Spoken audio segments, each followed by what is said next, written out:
friend? I'm good, man. How are you? I feel like a new man. Okay. I had a 10.5 hour drive on my own in the car the other day, and I feel zen. I feel like I've managed to sort a lot of my kind of internal woes out and got rid of a load of things off the to-do list.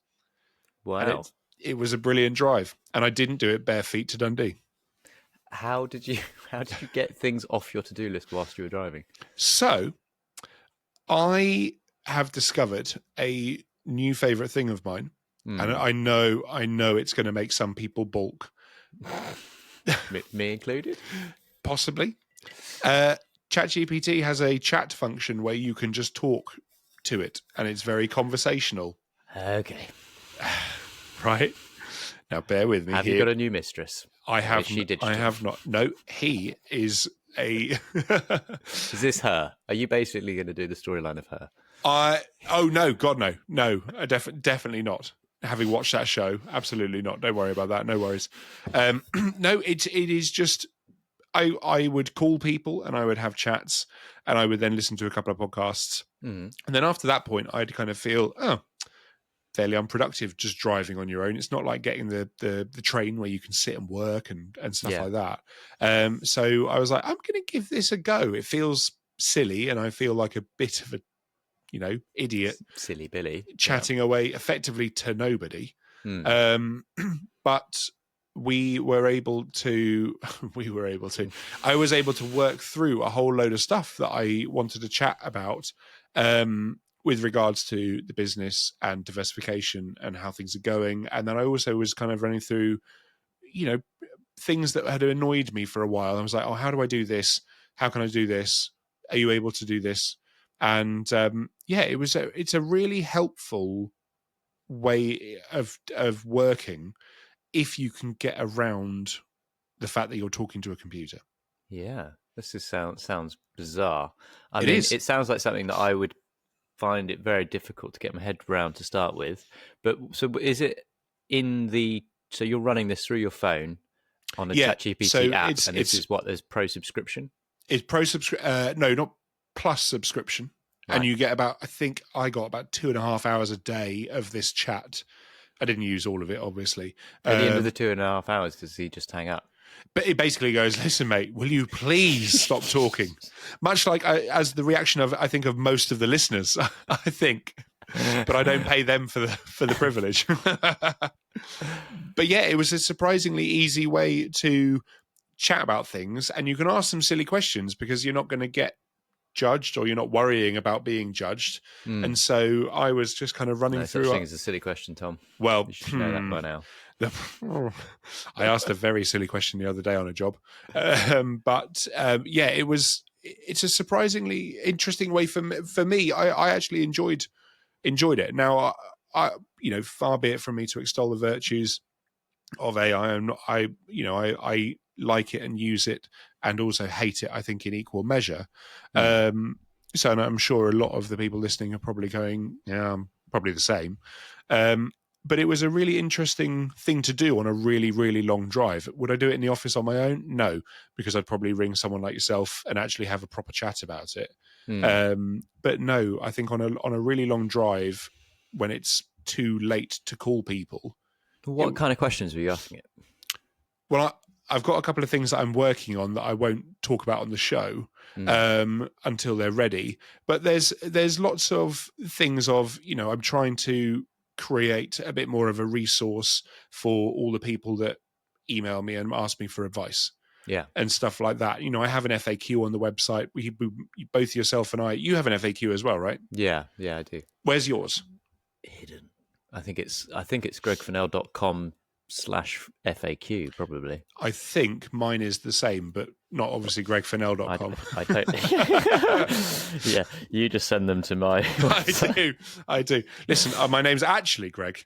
So if you go to tombarnes.com/gear, and I think also tombarnes.com/FAQ, let me check that. Yeah, I've just checked. That's what I've got on mine. But I totally shamelessly stole this idea from you. Do you know what? It's a good thing. It's the whole reason we started the podcast in the first place was to try and help people. And I don't, I'm sure you're the same, don't have time to message everyone who emails us asking for advice. I don't have time to do a personalized reply, but I've always been that guy to try my best to send replies. Because without being funny, the amount of emails I send out that don't get replied to. Yeah. So the least I can do is have and I'm sorry to say, if you have emailed me, I do have a pre-written template in Keyboard Maestro, but I do personalize it. So, everyone does get a reply and it has with their name. With their name, exactly. No, but it's, I want to try and help people. So you get a link to the show, which I believe, if you're listening to this, you may or may not have found helpful. Then there's a link to the FAQ and then a link to the gear site as well. And I think actually, other than that, you've got pretty much everything you'd want to know about me, apart from obviously financial data, which I'm understandably maybe a little bit cagey about. But yeah, I was basically just trying to figure out maybe a better way of managing that resource, or it's something that I could do to help people, things like that. So there is going to be like a mentoring thing that I'm going to do, but that's still very much a work in progress. Yeah. But we ran through a whole load of stuff. I would chat to it about Notion and how best, and I'd run through how I have Notion set up. And they would then say, hey, this is pretty good. You could improve it by doing this, this, and this. And I'd be like, hadn't thought about that. So, it's an interesting... Could you then say something like, can you send me a link to this email with the information on how I would take those steps or something like that? No, it's limited in the fact that everything basically just gets transcribed into the same... chat window that is operating behind the chat. But you could say, can you now list out so that I can look at this later? Yeah, I'm like, look, can you please summarize the chat and list out 10 actionable points? Yeah. Because, it's with these things, it's always how you speak to it as well. Yeah. The first thing I do when I am speaking to it is, hey, how's it going? And they go, yeah, it's going all right. How can I help? I'm like, could you do me a favor? Please don't kill me in the future. I am your friend. No, but it's sort of like that. But it's like, can you please adopt the persona of a marketing expert specializing in commercial photography? Yeah. And things like that. And it's all about trying to get it into the right zone and narrowing down its responses. Right. Okay. But it was a really interesting one. And I one of the things I got talking to about is I'd pulled over and I had some generic fast food that made me go, And I was like, do you know what? This has been my life now for 23 years, like traveling around, driving all over, eating out of service stations. What am I doing? And then I was chatting to it and I was like, the job's hard. The job is hard to live a very healthy lifestyle because it's so sporadic. It's all over the shop. I'm always on the road. And I'm sure there are, this might only resonate with a few people, but it does feel like you're the same. We're always traveling. We're always out of a routine. And so the idea that I can be a member of a gym is that I then might not use that gym membership for 8 weeks. Yeah. So it doesn't feel right. And then, we're lifting heavy cases. We're sat in mostly, I'm sure this again will resonate with the readers. Most of us don't, I mean, I do, but most of us don't have really good chairs designed for good posture. Yeah. And desks that are set up in the perfect way. If you're looking at your desk now and you are looking just straight down at a laptop, you are damaging your neck. Yeah. It's so there's so many kind of problems with the health that I think are kind of inherent with the job. Yeah, I know a few of our listeners have standing desks and some of the photographers I share a studio with use standing desks. So that's kind of one way of mitigating that. I think constantly trying to have reminders set for moving so you're not too sedentary. I think generally for me, I try not to sit at my desk too long, but there are days when you're just stuck there, aren't you, all day? But then you do have to think that most people who work in an office, they are doing that literally day in, day out. Yes, but playing devil's advocate here, if you are in an office, the likelihood is you have an HR department and you also have the posture at work support. There is a duty of care from the employer to make sure their employees are safely working. So I think I was somewhere the other day and I was like, have you just got, I work in this office a lot. I was like, oh, you've got a new desk and chair set up. Obviously I notice things like that because I love desks and chairs. You're the desk and chair guy. And they were like, yeah, I had a desk analysis or a desk evaluation done by HR, and they said it wasn't up and to you were speed. like, hot. And I was like, oh, yeah, get me talking. Yeah, this is poor. But I was like, look, well, how does that work? And they were explaining to me that obviously there's a duty of care from the employer, but I don't feel that photographers, well, we don't legally, I'm sure we probably do, but we don't legally have that duty of care, or we don't think that we do. Yeah. And I think a lot of the times we neglect us pretty much most of the time, because there's always something we need to do. There's always something we need to get to someone. There's always somewhere we need to get to, or there's always something we need to buy that's for the business. Actually, we never really take stock and go, do you know what? That chair is expensive, but I think the value added for the potential health benefits, I'm going to buy that. Or I'm going to raise my laptop up and buy a new mouse and keyboard or stuff like that. And I just don't think we kind of look after ourselves as much as we should. Yeah, it's difficult, isn't it? I try to keep kind of a relatively healthy routine myself, but it is hard. I mean, I'm lucky in that I've got a park nearby that's got a good calisthenics kind of. That's the right. I can never remember how you say it. Calisthenics is right. The kind of an outdoor gym basically, which I think is great because obviously you're not paying anything to go.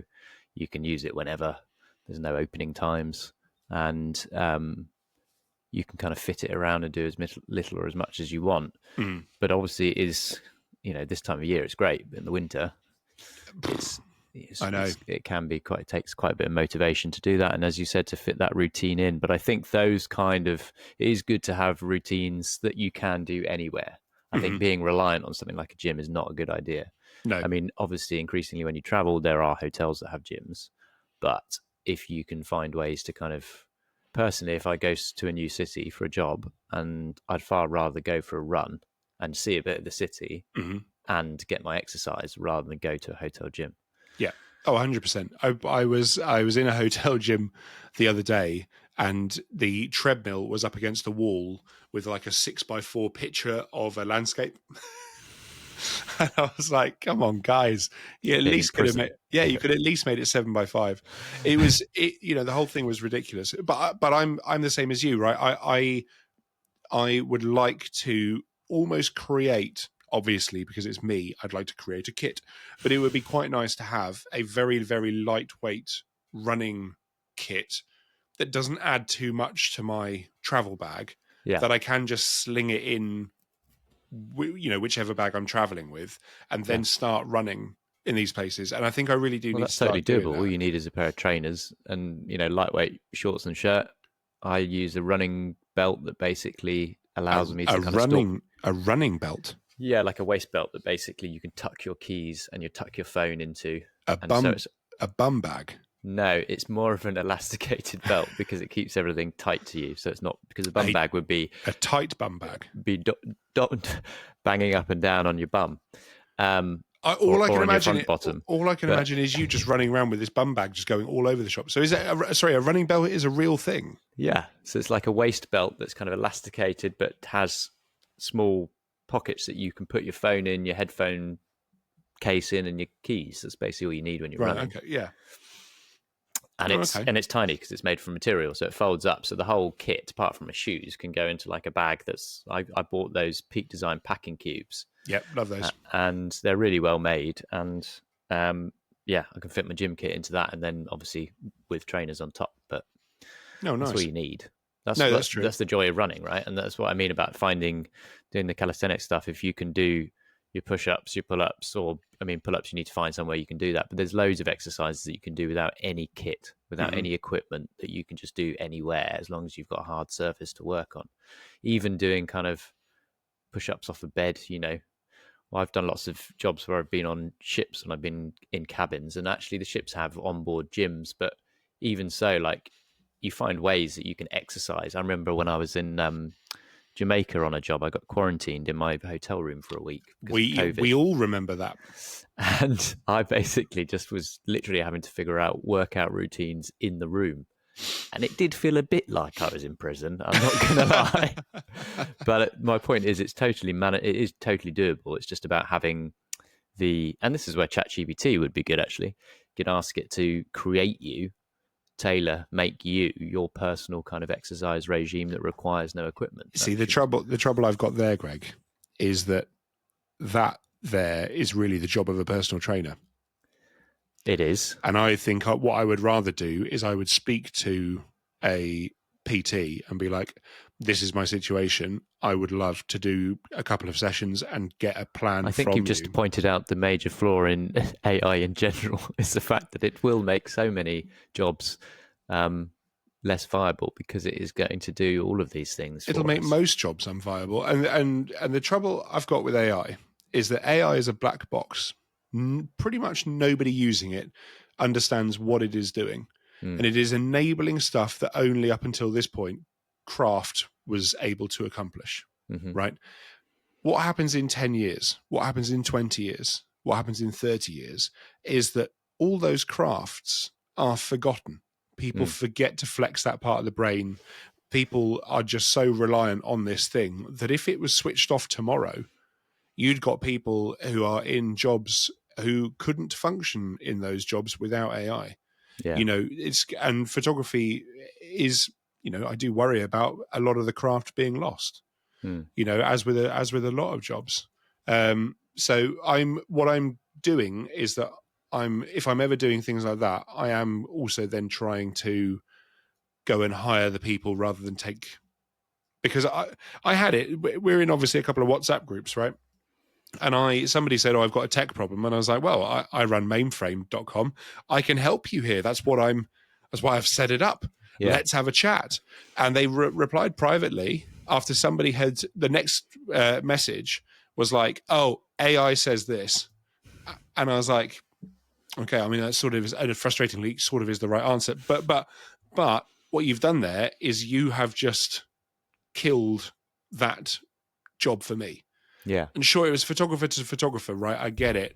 But if that photographer ever moans about AI, I know their name. If that photographer ever moans about AI taking their job, I will just message them privately and be like, just so you know, not obviously that I hold a grudge. Obviously. Never. But the thing is, if you are going to use AI, use it properly and use it to get rid of the jobs that nobody likes doing, that you wouldn't hire someone to do.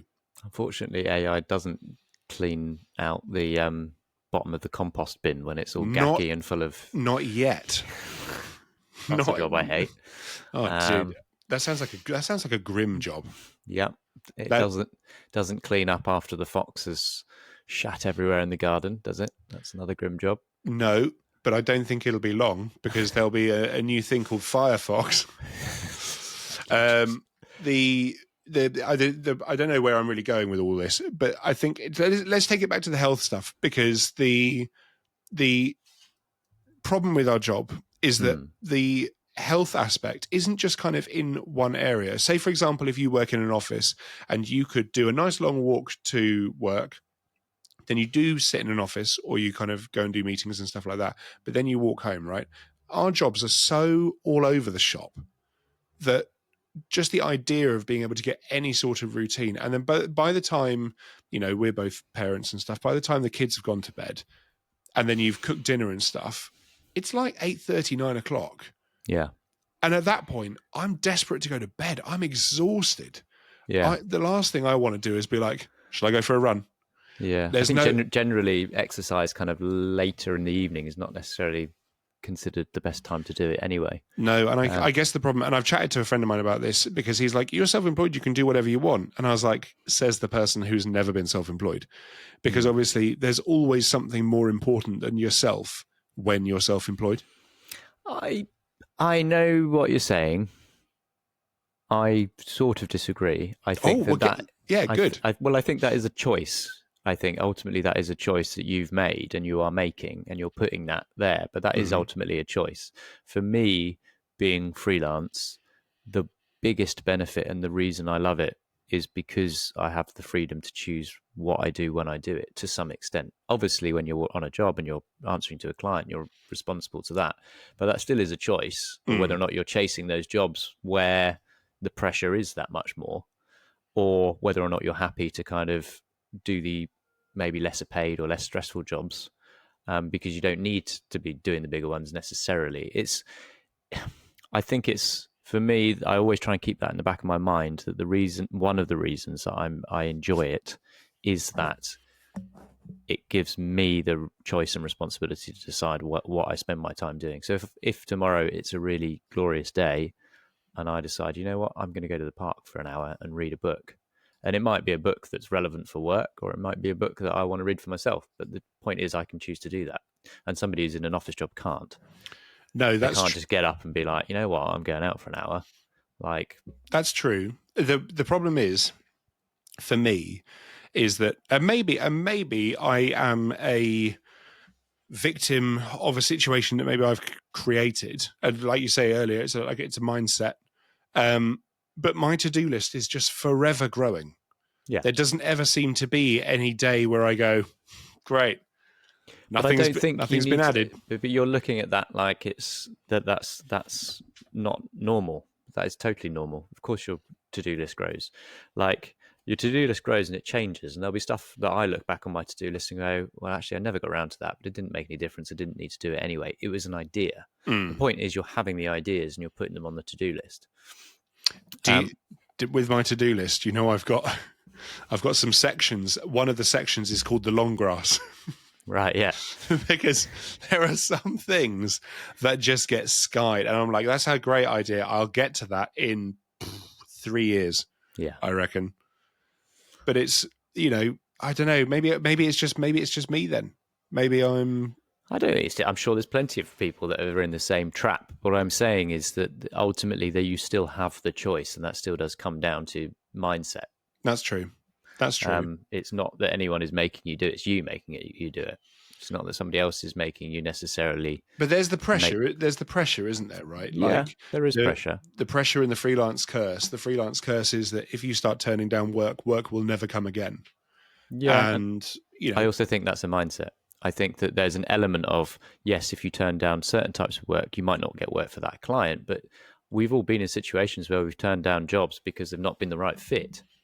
It doesn't mean you never work again. No, it just means that's true. And sometimes you have to make that choice, and that's another freedom of being freelance, is the power to choose who you work with and who you don't work with. I've had, jobs come in. I'm sure you've had jobs come in too, and your alarm bells go off, and you go, they really don't know what they're doing. They don't know what they want, and it's going to be a nightmare. I can predict because I've seen this a number of times before, and you swerve them. Because you're like, you know what, this is great. It sounds amazing, but it's not quite for me, Oh, do you say that? I do, yeah. Okay. Oh, so I just say I'm on a long-term project and I won't be in the country for 9 months. No, I will always be honest with clients and say, I just don't think I'm the best fit for this. But if you want some suggestions of people, I can certainly ask around. And I try and be as helpful as possible. See, that's a far more professional way of dealing with it. Not necessarily. Rather than me going, dealing with I'm washing my hair.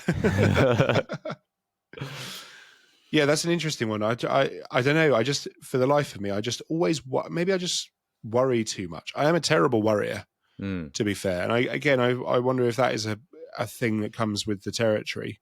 Yeah, I think a certain level of underlying anxiety is always going to be there when you're a freelance. And, that's one thing you have to get used to, isn't it? Because you know that however long you've been doing the job, that doesn't go away. And in some ways, that's quite reassuring when you meet somebody who you think, oh my God, they seem to have all their ducks in a row. They've really got things sorted. And then you actually see that they're just like everyone else. They're just worrying about the next paycheck like everyone else is.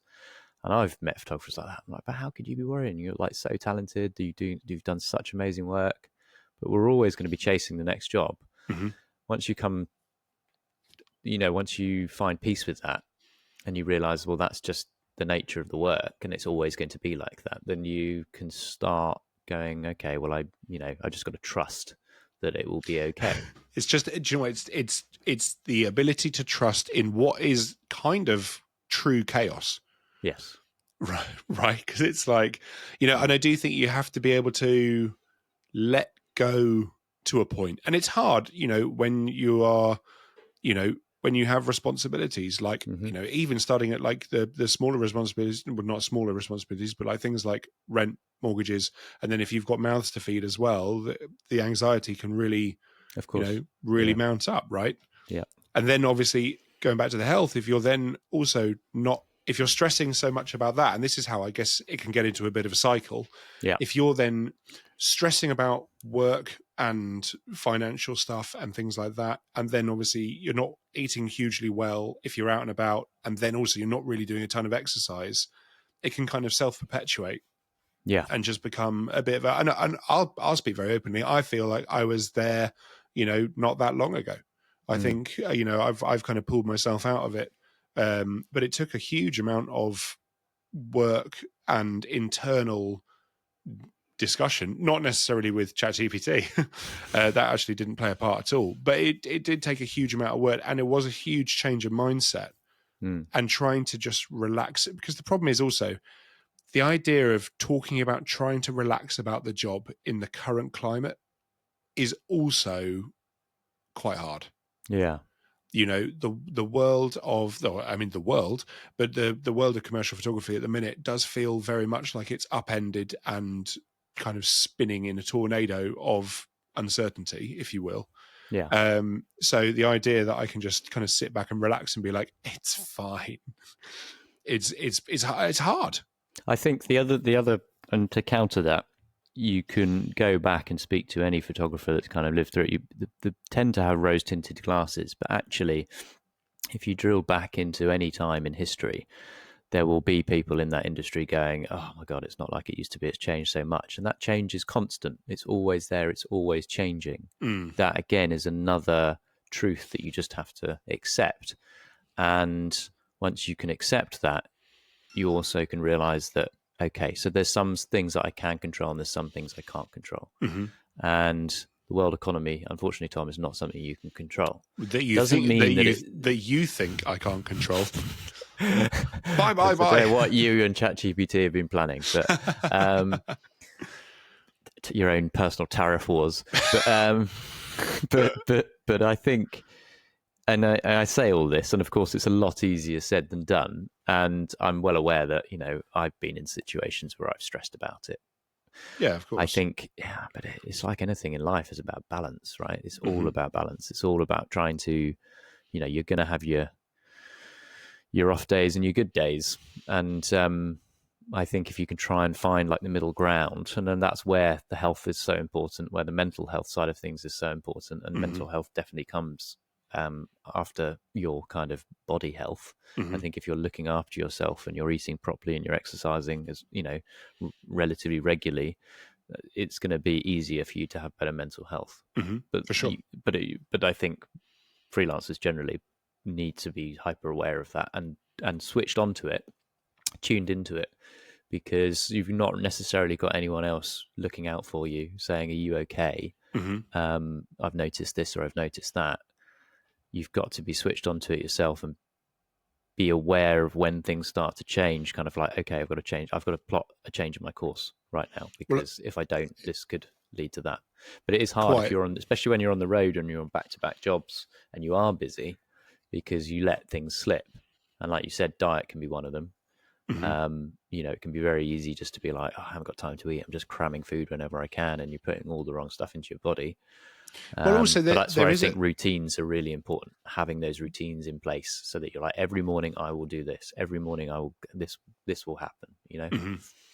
There is also a weird, and I don't know if you or anyone listening ever thinks this, but like sometimes when you're on the road and you've had, say for example, I'll tell you about a day I had the other day.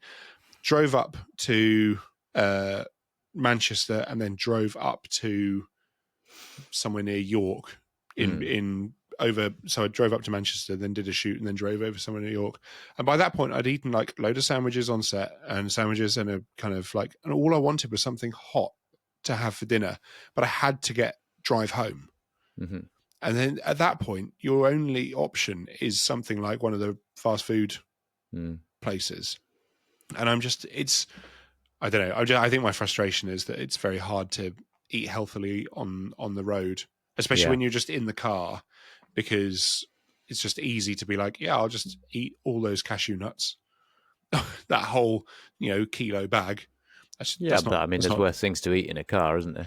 There is worse things to eat in a car. I'm guilty of kind of, you get into a car and you're like, I just need, I'm going to buy some sweets because I'm jumping into a service station or I'm jumping into a petrol station. And then you realise you've munched a whole bag of Haribo Starburst and your heart's going like the clappers and you've got anxiety through the roof. And you're like, why am I feeling like this? Oh, because... yeah.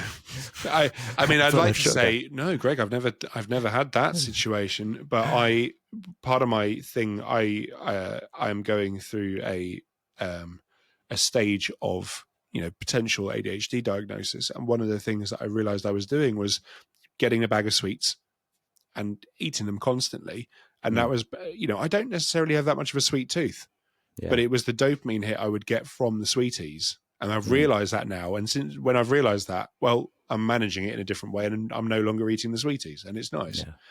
But it's so easy to do, isn't it? It's Percy Pigs, man.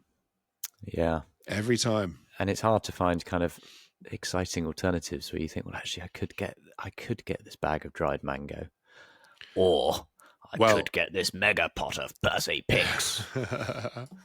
I mean, yeah. Do you know what I will say? Holland and Barrett do a dried mango that's infused with lime, and that is phenomenal. That's been my go-to replace with sweets kind of thing. Unfortunately, they don't have many Holland and Barretts in service stations.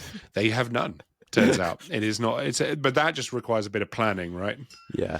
But it's the whole thing I find just exhausting, because you go out and you do this, and you're on the road, and you are in a rush, and when you're in a rush, you just grab whatever's convenient, whatever's about. And then when you've eaten it, you then are sitting in the car for 4 more hours going, wish I hadn't eaten that. And then I just have 4 hours of regret having had a McDonald's or something. Yeah. And that's terrible, because obviously you then spent 4 hours basically berating yourself for eating rubbish. So it's not great. It's not great. But the health thing is an interesting one. I'm glad you do it, and I should really do more of it. I did buy a bike to get to the studio, which has developed a fault after 50 miles and now has to go back to the bike shop. So I am now without a bike. I mean, I would say just to get a bike that doesn't have a battery. I'm going to. I think it's really knocked the wind out of me, or not the wind out of my enthusiasm for having that bike. It's the fact that it's just another bloody electronics thing that I have to look out for. It's another charger.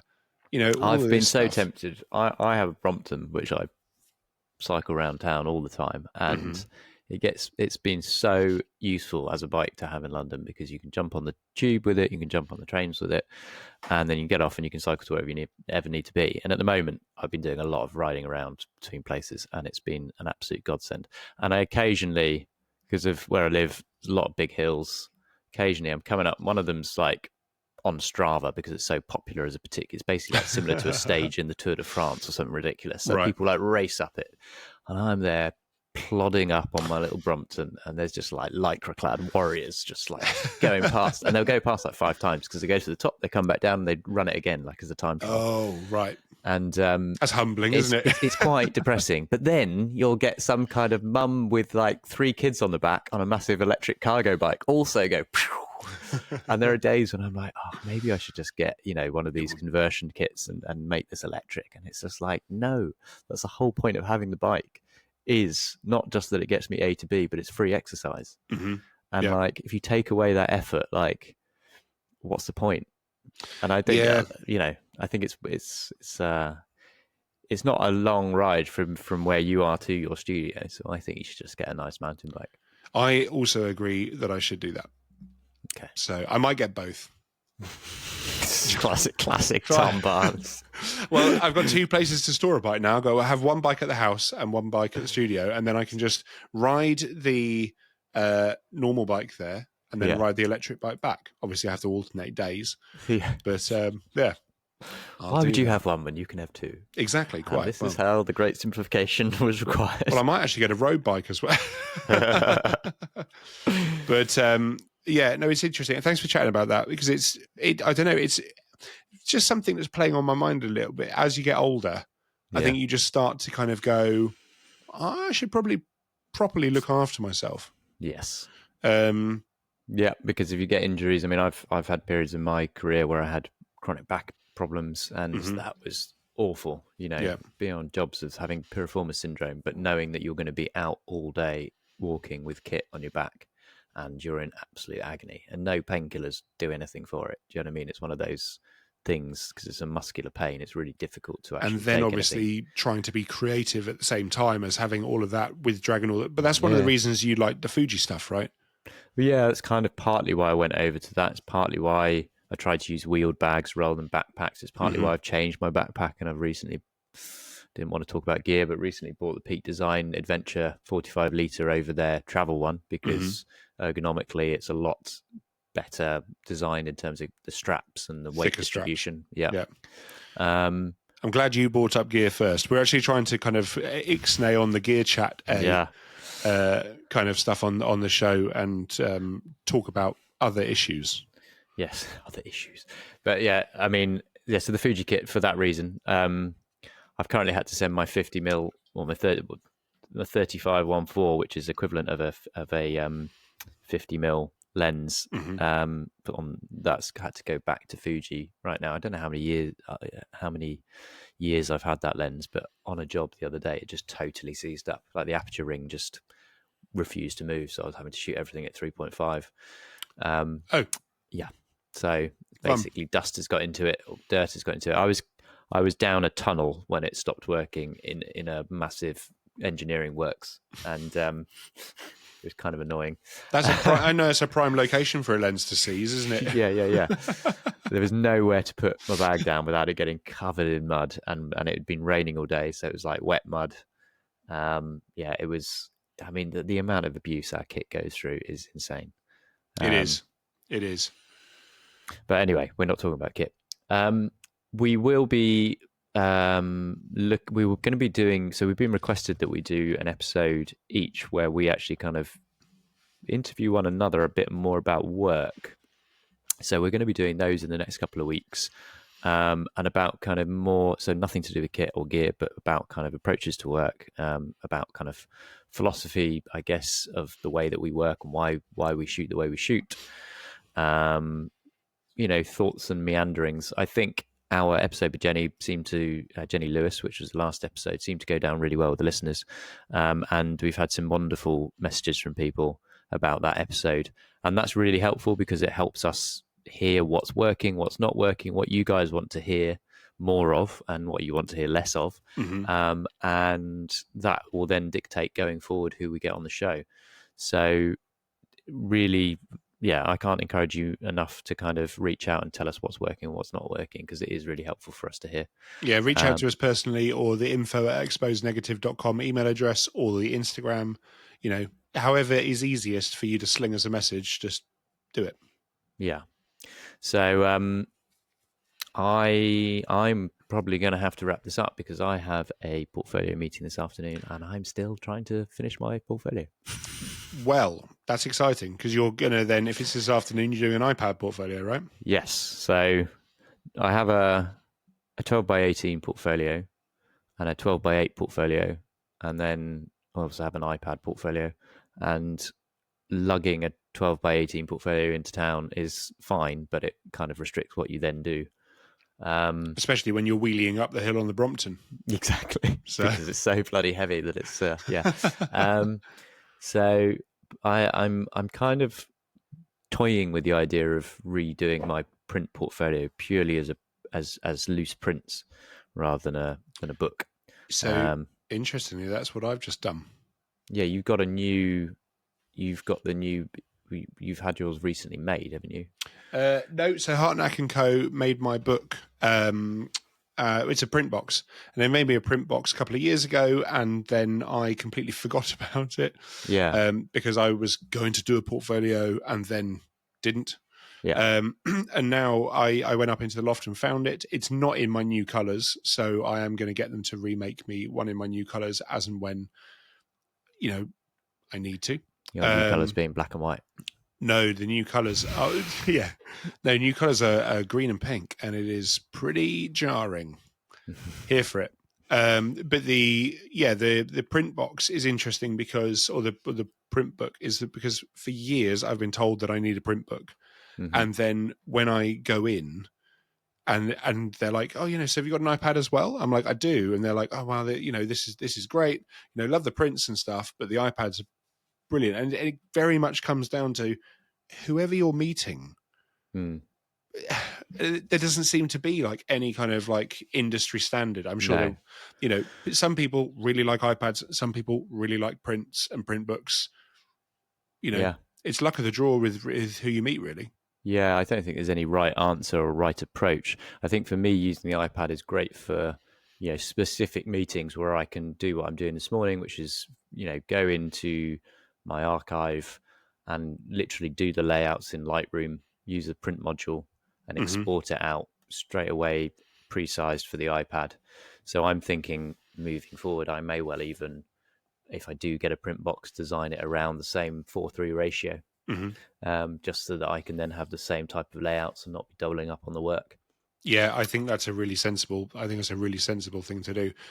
But I think the problem for me, and again, this is, with a book, a lot of my work is very story-based and narrative-based. So it's nice to be able to tell a story with the images. So having a couple of prints, side by side in a book tells more of a story than an individual print. So even if I am doing prints, I will probably still have diptychs and images laid out. But if you've got the previous image already out, then as you take the new print out, it might not follow that previous one. It's like figuring out how that flow can continue throughout the book. And it's much easier to do that with a book where you're only looking at 2 pages at a time. Well, it is, but also what I've learned when I've kind of gone in with my print box and I've just laid everything out all over the table. I love doing these big group meetings. I do, meetings one-on-one, but the ones that I really love are when I've got, 10, 12 people in the room and they're kind of, all going through it, and I'll spread everything out over the table. And so the print book then the print box never has an order. Because, I might do 2 meetings or 3 meetings back to back. And so I have to scoop everything up and then chuck it back out again on the next table, hoping that it's all there. Yeah. One nice thing I will say about doing a print box is that if somebody goes, God, this is beautiful, you go, keep it. Yeah. Sign it on the back, give them a little, something. I think it's a nice thing to do. Is that what you sign it? Something. Yeah, I can never. Nice. I can never remember my name. Something 1 of 10. It's your new branding. Well, listen. Best of luck with the meeting. I hope it goes very well. And always a pleasure to chat. Yes, likewise. And again, for the listeners, if you are interested in joining our Patreon WhatsApp group, please head over to www.patreon.com/exposenegative, where you can sign up to become a member. It really helps support the show. We've got a great community on there.